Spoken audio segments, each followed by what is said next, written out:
Chapters 4 and 5 of The Girl Who Had Everything. Alex froze. With her gun still trained on Alex, Brandy was standing on the upper deck. "Sit down," she yelled. Alex obeyed. Brandy stared at her coldly. "Now you're going to get it," she hissed. Gray smoke billowed out of the hold. Brandy yelled down to Tick, "Put out that fire and get up here." A few minutes later, Tick climbed on deck. He was coughing hard and his eyes were red and wet. He sat down on a rickety deck chair. For a minute, he couldn't talk. Then, between coughs, he said, "I put the fire out, but the smoke's still pretty bad. My throat's on fire." Suddenly, Brandy swore. A boat was headed their way. She pointed the gun at Alex. "Get in the hold," she snapped. "Please," said Alex, "I'll suffocate." "She might," Tick said. "Shut up, Tick," Brandy hissed. "Alex, get down there and we'll leave the hatch open." She leaned close to Alex. The skin on her face looked rough and loose. Her green eyes narrowed angrily. "One peep out of you and you'll wish you were never born," she said. Alex went partway down the ladder and listened. She kicked off her shoes. A man's voice called out, "Hey, I saw the smoke. You guys need some help?"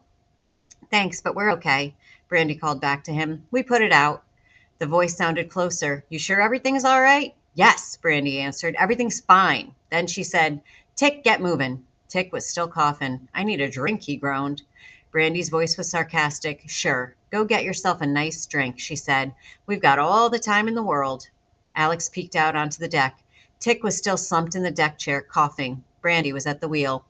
"We're okay, thanks," she said with a wave. Then she started turning the boat in the opposite direction. "Now," thought Alex. She rushed onto the deck. "Hey!" Tick yelled, but Alex was too fast. She dashed past him and jumped overboard. She paddled furiously toward the other boat. "Hey!" she yelled. "Help!" But the other boat had already turned around. It roared away. Behind her, Alex could see the Paradise coming up fast. She took a huge breath and dove underwater. She stayed under, counting to 60. Then she came up for air, hoping the waves would hide her. It was getting dark. Good. Every minute made it easier for her to hide. She swam back toward the Paradise. When she came up for air, she could hear the engine close by. The boat was moving slowly now. A flashlight beam scanned the water. Alex ducked under again and dove deeply. She saw the propeller blades whirling under the boat and made sure to stay clear of them. Alex came up on the other side of the Paradise. She could hear voices, but she couldn't make out the words. Tick's voice sounded hoarse and excited. Brandy's voice was low and mean. Another flashlight beam. Alex ducked beneath the water's surface. She moved right up next to the boat, looking for something to hold on to. She saw a metal loop with the rope wound around it. Alex waited until the flashlight beam swung away from her. Then she pulled herself up to the side of the boat. Now she could see Tick and Brandy's backs. Brandy was waving the flashlight back and forth over the water. "Don't turn around," Alex whispered. She grabbed the end of the rope and pulled it. Came loose all at once. She splashed back down in the water. Again, she dove deeply. She wondered if they'd hear her splash. After staying down as long as she could, she rose up and caught her breath. She listened. She could hear their voices, but they weren't close. Good, she thought. The end of the rope dangled in the water. Very good. Now she had something to hold on to. She decided to rest until they stopped looking for her. Then she'd swim to shore. Alex held on. Now her wet clothes felt heavy and she was getting tired and hungry.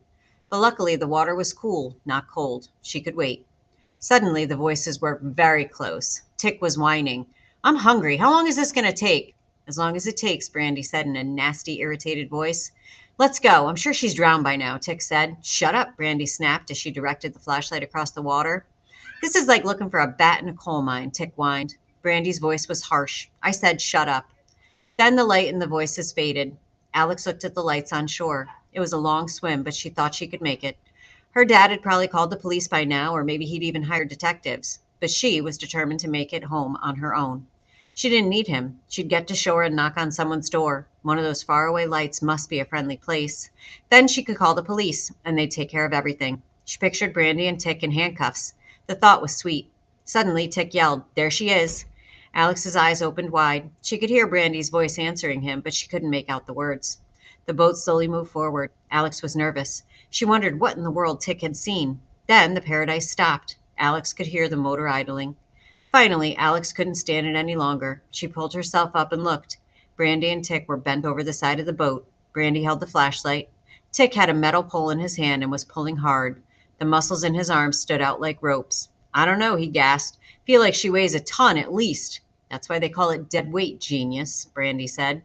"All right, you don't have to be such a smart mouth, Brandy," Tick complained. Alex started to lower herself back down. As she did, a bright gleam caught her eye. Something was shining in the dim light of the cabin. It was Tick's gun, lying on the chair. Slowly and silently, Alex hauled herself up onto the deck. She watched as Brandy put the flashlight down and helped Tick with the pole. Both of them grunted and swore. Alex slowly moved across the deck. She reached the chair. The pistol was cold and heavy in her hands. She tried to hold it still as she got ready to make her move. Every breath seemed to shake her. Then Brandy grabbed the flashlight and looked down in the water. "You fool, it's just a sleeping bag," she screamed. "Put your hands in the air, both of you," Alex cried out. Chapter 5.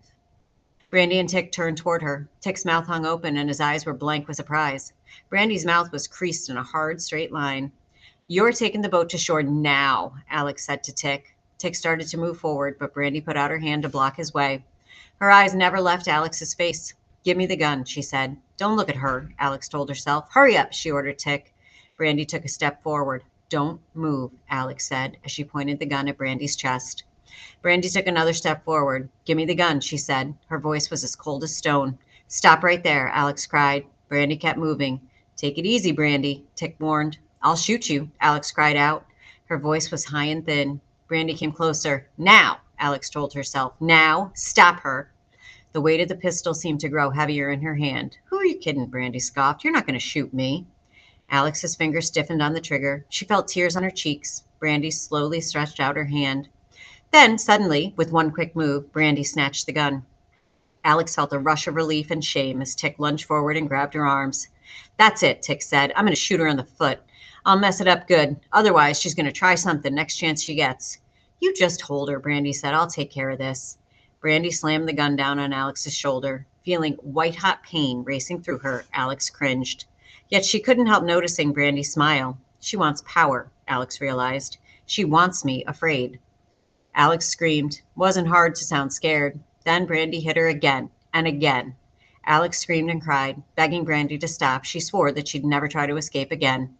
When Brandy finally turned away, Alex hung like a rag doll in Tick's arms. He dragged her to the hold and let go. She had fell, half slid down the ladder and onto the mattress. Soon, Alex slipped in a pain-filled dream-like state. Her mind wandered through the past. She remembered her mom, watching her at ballet practice. Most mothers ran errands during practice sessions. Millie Shaw had patiently sat through every one. Alex remembered the parties. One Halloween, Mom had dyed a dozen sheets black. Then she'd made them into tunnels for kids to crawl through.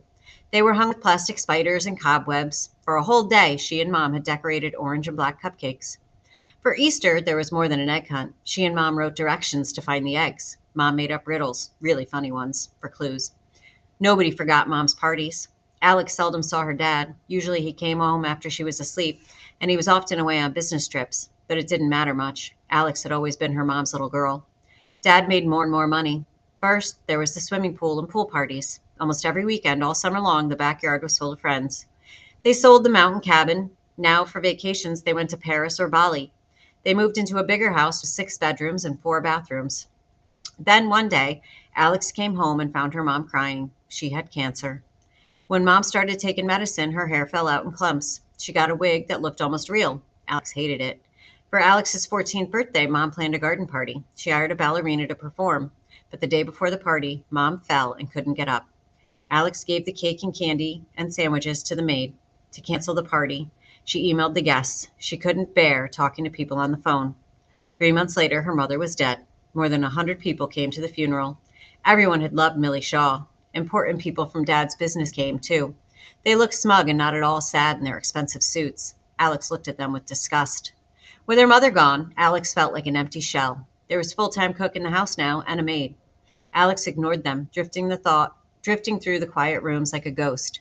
Friends came, but she didn't want to see anyone. After a while, they stopped coming.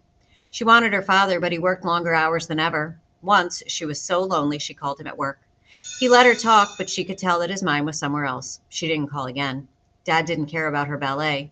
He'd once said, "You can't make money dancing." Invitations to her recitals were mailed to the house. She tore them up before he could see them.